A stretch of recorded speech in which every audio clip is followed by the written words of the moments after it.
This is your sleepless guide back with what if Ben 10 fell in love with Charmcaster? You bunch of fucking simps. You bunch of fucking. I'm.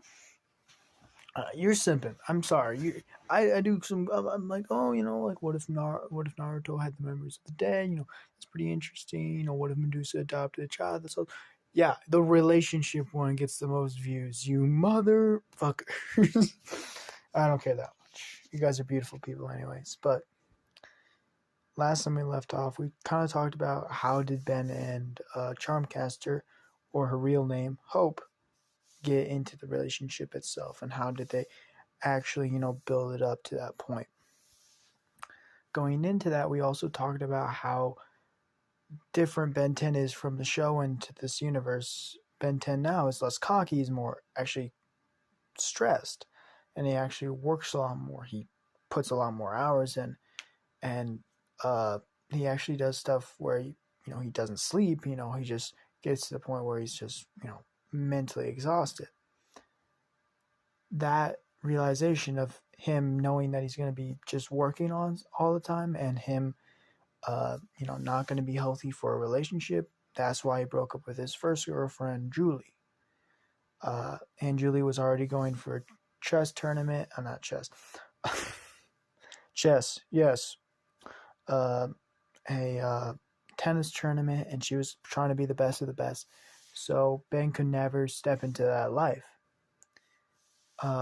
Years pass by, and Ben is now 18 years old. He's now he's going on a mission, and he meets Charmcaster, and Charmcaster and him actually starts talking, because Charmcaster is trying to change as well. Stepping away from the villains, stepping away from the trauma, stepping away from everything, and trying to become a good, natural human being of her life. From that, though, she starts caring about Ben and actually starts helping with his sleep, and makes some rules in there that makes it involved. And slowly enough, they start dating. And right when that starts, Ben's cousin, Gwen, comes home from college for a couple of months to, not even a couple of months, a couple of weeks, 2 weeks, to go hang out with him, as he's supposed to get a new recruit as he was scouting out this area. As this is what we left off last time. Let's start the video as you see Gwen and Ben racing to the new site of the headquarters. As Ben, obviously having the advantage because he knows the place and knows the shortcuts, makes it there a couple minutes before Gwen. Gwen, turning away from her Anodite form, says, "I think you cheated." Says, "That's what a loser would say." As Gwen smiles as they both walk into the new and approved rest station. As Gwen's like, what are you doing? It's just like an old, says, what the old strategy is, like live in the darkness, don't show the light, do the things. Says, yeah.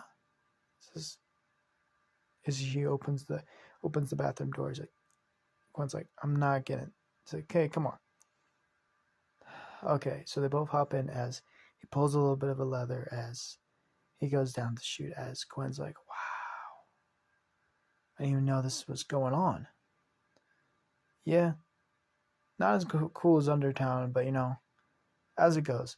As Gwen's like, Undertown? What the hell is Undertown? It's like, oh, kind of new city section, kind of cool. We'll show you later. It says, okay, as they hop out, as you see a bunch of people walking around. Hello, Mr. Tennyson. Hello. It's like, so keep on going. As like people are walking around, as you see when people see Ben, they kind of like straighten up their shoulders a little bit. They keep on walking. As Gwen, especially when they see Gwen as well, Gwen and Ben, whew, that's a trio. That's almost a trio, right there. As the people of that community, like we talked about before him, they worship Ben because he saved the world more times than like 3 to 4 or 5 times already. From Villex to Extasions to anything. More times than Ben can count, he has already saved the world. So the Plumber Academy and Plumber people actually count him as a hero. Finally. But they don't. They can't really, like, because Ben's so nonchalant about it. He doesn't really like to be called a hero anymore. When he was a kid, he was arrogant. He's cocky, but when he got older, he realized it's not that kind of thing. He's busy. He doesn't need that shit. So when Ben's so chill about it, they try to like, oh, thank you, master. Like, no. Keep on with your duties. Keep on going. Like, same thing was like, Gwen's a little bit different. She likes to take it a little bit. Kevin's really likes to take it, but Ben's not like that. He just says, "Move on, let's keep on." He's as he's walking, he's like, "Oh, come on." His Uncle Max comes. He says, Gwen, I see you're finally back from college. How you doing?" As he gives him a big old hug. As Gwen says, "Are you still eating those random foods?" Like, random? What are you talking about? I got octopus salad right in the fridge. He says, "So you're still eating?" He says, "So how is 11 doing?" He says, "He's having a blast." As Grandpa smiled, he says, "Ben, I thought you were going to come back early to meet up with your new recruit." He says, "You mean the 5th new recruit of the week? What is it? Who's he? Brian Griff. His name is Griff. He's your new recruit. Please do not break this one." Gwen, I see you just met the pace, but can I give you a little bit of tour?" As Ben looks around and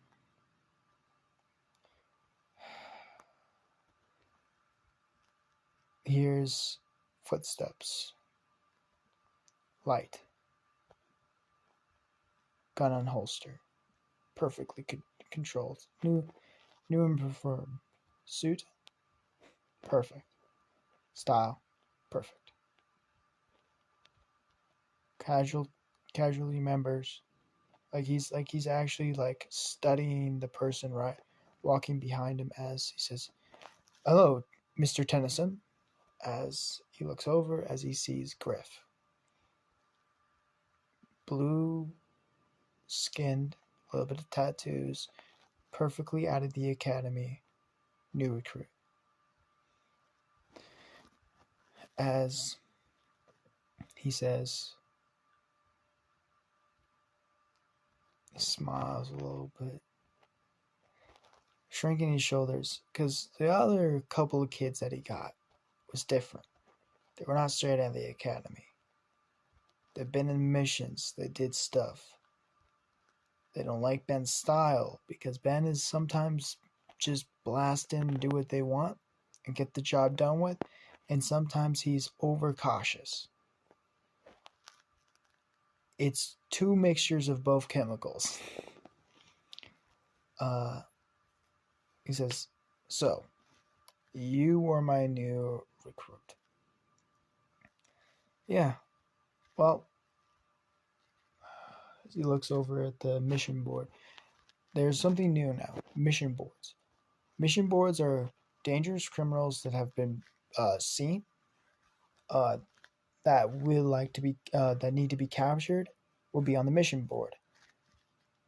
At this time and day, there's no dangerous criminals that has escaped or has been spotted." So Ben looks at him and says, "What day is it, Griff?" Uh, it's Are you talking about like you want the uh just the date, Griff? Then just not Mister, or just call me Ben. Ben. That's it. Okay, Mr. Ben. Ben. Ben. Yes. Thank you, Ben. It is Friday, so I'll have my Saturday and Sunday off. Okay. Yes, sir. Like you always have. Sorry, I do this thing where I talk out loud, and if you hear me talk out loud and I'm not particularly looking at you, it just means that I'm talking to a certain thing. Okay, so Griff, right? Yes. As he pops out his hand and Griff, shake. Just shake hands. So, as he shakes his hand, he says, uh, so, Ben, what are we going to do today? Well, because you're a new recruit, right? You need to see the city. You need to see the area. I need to go to the mall. So, as he slides against, says, what are we riding in? As he says, I wish you never asked. As he clicks button, as he sees this beautiful spacecraft. He says, ooh, that's pretty nice. Looks like my motorcycle. He says, oh, no, it's not that one. It's the one behind that one. As the spacecraft moves, as he sees an older kind of rust bucket era spaceship. It's still nice, but not that nice. So fucking low profile.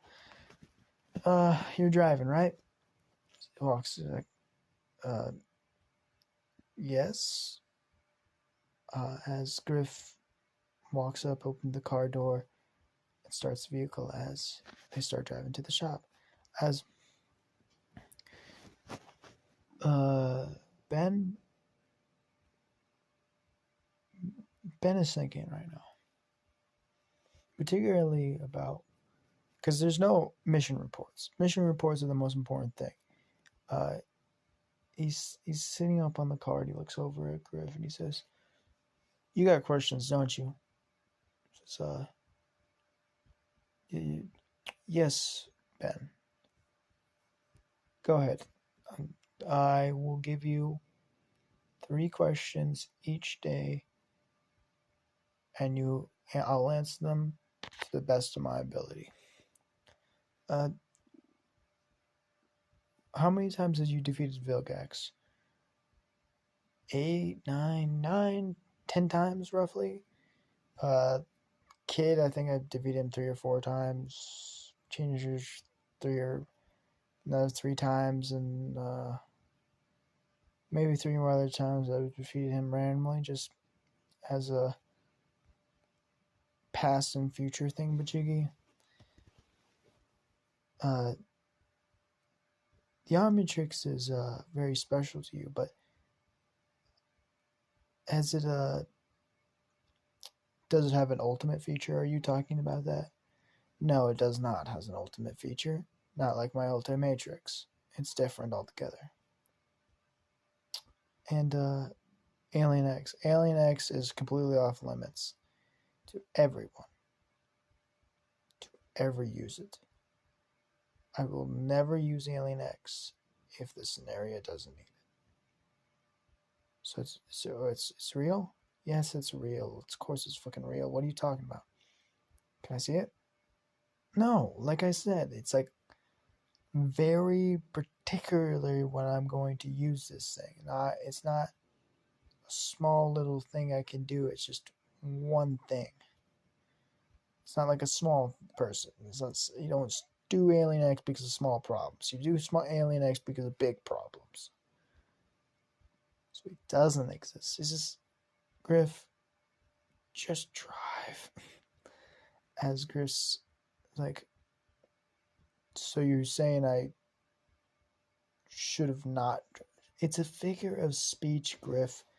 Just move in a forward direction to a store. I need to buy some things.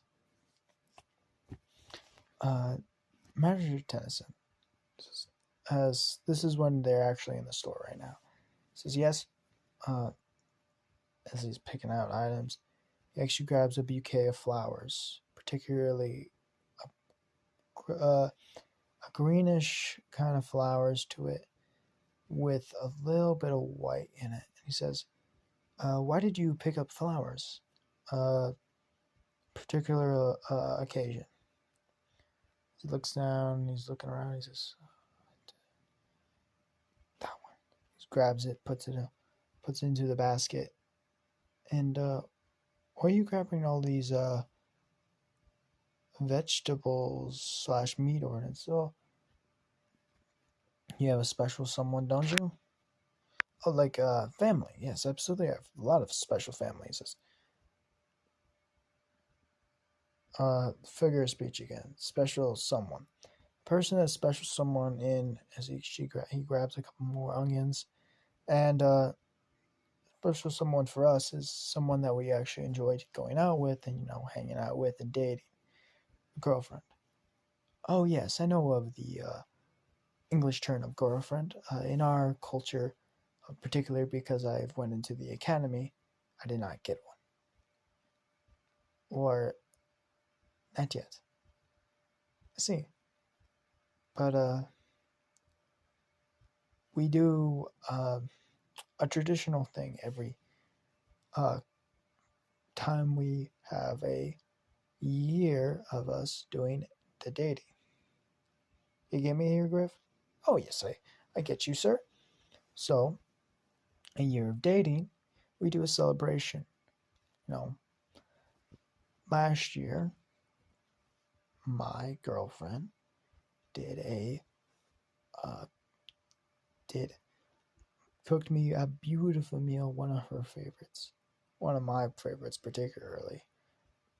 She says she likes it, but I don't believe her. This year, it's my turn. So we're buying some things. As Griff says, good. But why did you have to drag me along with you? It's a mission. It's a very important mission. If my girlfriend's mad at me, whew, I might have to stay at home for months at end, just trying to keep her calm. It's just a volcano, like eruption. If you don't keep your girlfriend calm, whew, they're gonna explode, and you're just gonna get fucking screwed.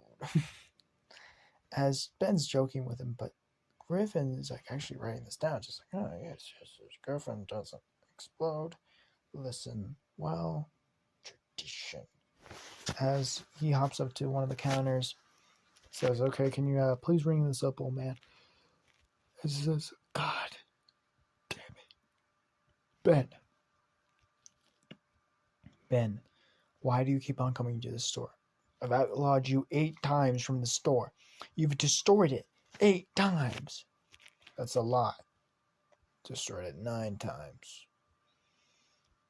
One of them they couldn't sue me for. Actually, all of them they couldn't sue me for. So maybe your legal allegations are just wrong." As the store clerk says, "Please, I'm begging you." Before, as you see, a chicken, a robotic girl, and let me think. Let me think.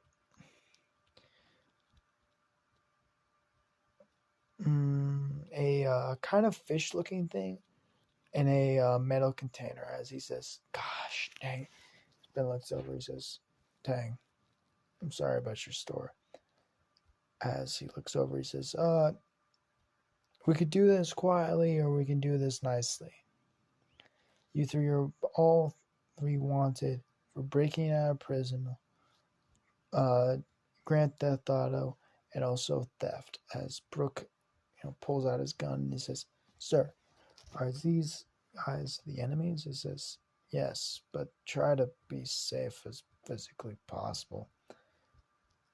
As Ben hears something, with his hearing being heightened because of the literal aliens that he keeps on transformation into, he can only barely hear it, like a dog whistle, heightened to the point that no one else could hear it.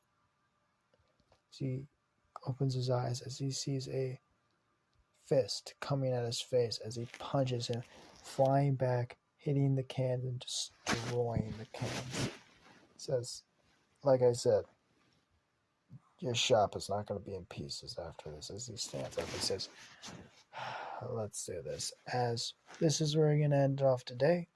Hope you guys liked the video, and I'll see you guys later. Goodbye.